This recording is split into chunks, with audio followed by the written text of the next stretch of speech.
দেখেন আপনি আসলে বাজার থেকে অনেক কিছু কিনে খান। ঠিক আছে?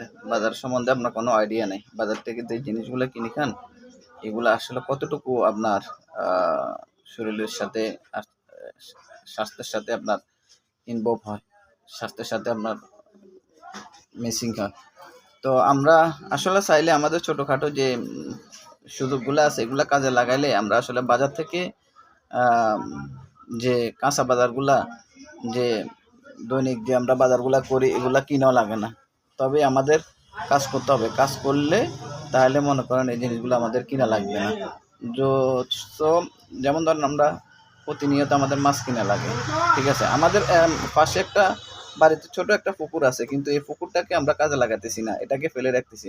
অথচ এটা দিয়ে আমাদের পুরা আ বছরের একটা মাছের এই যে খাদ্য চাহিদাটা এটা পূরণ করা যায়। তো এটা নিয়ে আমার ১ম কাজ হবে। ঠিক আছে? ছোটখাটো পুকুর যাদের আছে তারা যদি আ নিজে চাষ করে নিজে খেতে চায় তাহলে এটা নিয়ে আমার ১ম শুরু হবে।